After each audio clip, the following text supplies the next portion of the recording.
When we think of African husbands, what is the first thing that comes to mind?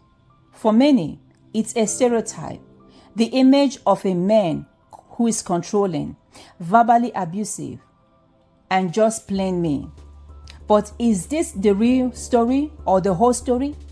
Today, we are going to delve deeper into the stereotype and explore the complexities of African marriages. One of the biggest misconceptions about African husbands is that they are all inherently mean and controlling. Where does this stereotype come from? Is this rooted in cultural traditions, or is this as a result of media portrayal? The truth is, it's a bit of both. On one hand, some African cultures do emphasize male dominance and authorities, which can sometimes be misinterpreted as meanness.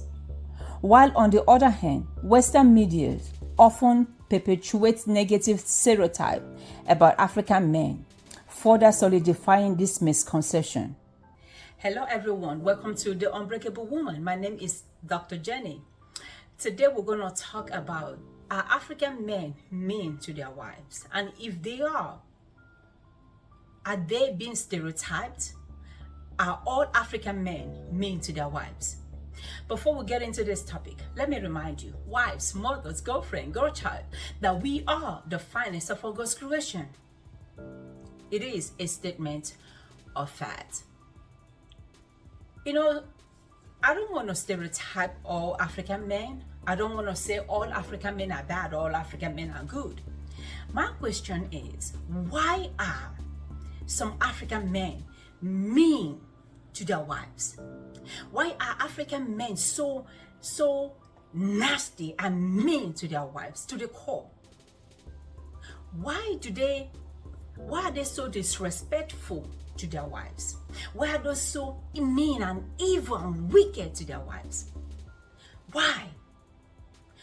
If I don't say some African men, I know a lot of people will say, Jane, don't say all African men are not bad. I'm not saying all African men, but majority of these African men are mean to their wives. When their wives start reacting, they will start saying, my wife is evil. My wife is disrespectful. My wife is wicked. My wife is this. But you are the one who make that wife, that woman, the way she is. The way, I tell men that when you give a woman a lighter, she'll make hell for you. When you give her peace of mind, she'll make heaven for you. A lot of you men, African men, including some in my family, they are mean to their wives to the core. They are just mean, they are just wicked to their wives. You see, the practice of the marriages that your grandparents or your grandfathers had back in the days, it's not the same practice this time around. They were practicing by intimidation. They were practicing by oppression. They were practicing leadership by manipulation. They were practicing marriage by aggression. They were practicing marriage by wickedness, by meanness. That's what they were practicing marriage by. Leadership by force, leadership by aggression, leadership by intimidation.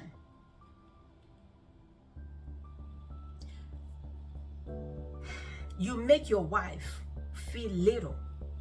You make your wife feel like she's not a human being. That's what your great grandfathers used to practice. That's what the men back in the days, that's how they were intimidating their wives. Their wives didn't know any better. Their wives couldn't do any better. Their wives couldn't go anywhere. They were home to take care of the children. When the men come back home, the men will be beating the wives. This time around, women are wise. Women are educated. Women are informed. Women are empowered. Women are engineers. Women are presidents. It's unfortunate that we couldn't elect our first female president yesterday, but women are achieving life all over the world. Even in Africa, even in any part of the world, women are achieving life. So don't think what happened during your great-grandfathers, what you see your father did to your mom, you can do the same thing to these women, to your wife, this day and age. No, not this day and age of the internet. Women are growing wiser. They are learning. Women are becoming doctors and lawyers. Women now know their rights. They are evolving. So it makes sense that you as a man, you start evolving also. It makes sense that you as a man, you start changing also. I heard a story of a man who beat his wife, that she pretended that she was dead. A man who told his wife that I'm going to beat you with this light until you die. A man who tells his wife, you are wicked, you are evil, I don't like you, you are fat, you are big. A man who don't see anything good about his wife. A man who cannot be open with his wife. A man who cannot say, this is the project we are about to embark on. How can we embark on this project? How can we sit down? Come, let's sit down and reason together. Even God himself, he told the children of Israel, he said, come, let's sit down and reason together. You as a man, you can't sit down and reason with your wife. You as a man, you cannot sit down and talk with your wife. Rather, you tell your wife, if you don't listen to me, if you don't acquiesce to whatever I say, if you don't listen to whatever I say, if you don't obey me, I will stop feeding you. I will stop feeding you and the children. If you don't allow me to cheat, I will stop giving you money. That is stupidity. That's what your fathers did back in the days. And it's just amazing. It's just perplexing that these men who treat their wives so badly are men who say they are intelligent, are men who say they went to school, are men who are in high positions. That's why I often say that education does not equal common sense. Common sense is common. A lot of people don't have it. When you know better, you do better. Don't say your wife is mean when you turn her into that mean person. I remember a story of a lady telling me that she caught her husband with a woman, and it just enraged her. It just made her bitter. That the husband keeps saying, "Why you mean? Why you mean?" You know why she's mean. If you are the same, if the woman cheats on you, you find out that she cheats on you or she cheated on you, are you gonna be like, "Yeah, sweetheart, keep cheating"? No, you're gonna be mean and wicked and evil. So don't tell a woman to suck up what you know you don't have the balls to suck up. And I'm not saying all African men are bad. I'm not saying all African men are mean to their wives. It's just a lot of them are, including who I was married to. When you're getting that woman, you woo her, you want her, you make her feel she's heaven on earth. But as soon as she gives birth, as soon as she gains weight, then she becomes somebody else. If you don't want to stay, you can leave. I can marry somebody else. Yeah, I can. In fact, I can do whatever I want to do. You can do whatever you want to do in the marriage. I will play you a video of an African man who beat his wife until the wife gets tired. She said she wants to leave. She wants a divorce. I mean, it's unbelievable. It's unimaginable that a man will beat his wife.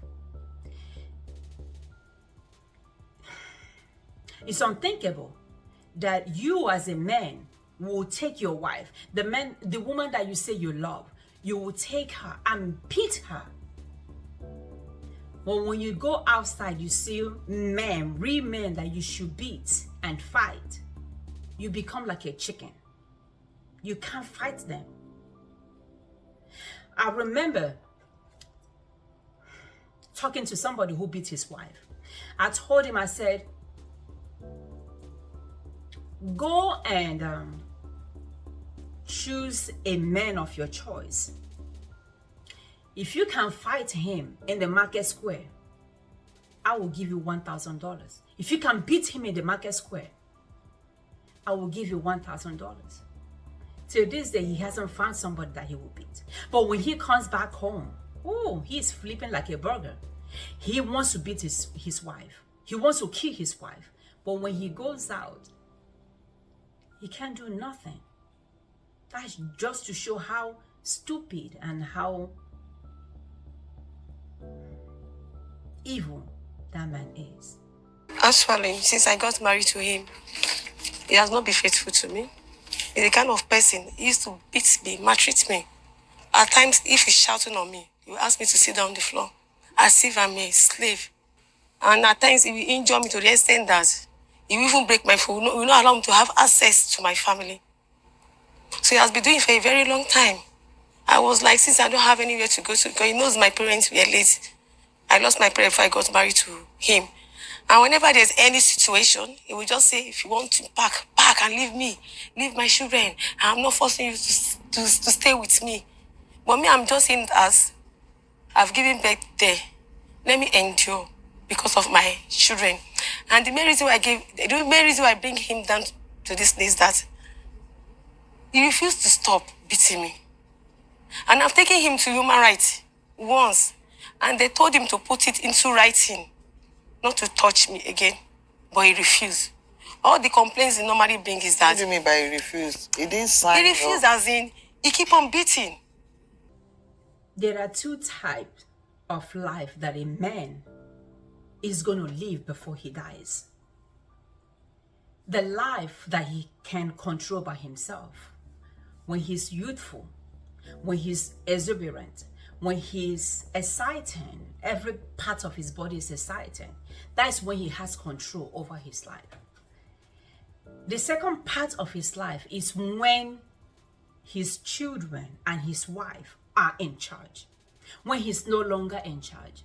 You see, what will determine how the second part of your life is going to be is by how you took care of your first life. It's how you took care of those people in your life, how you took care of your children, and how you took care of your wife. I have a neighbor here. She retired from her job at the age of 50 years. Why did she retire? Because her husband fell sick. She retired.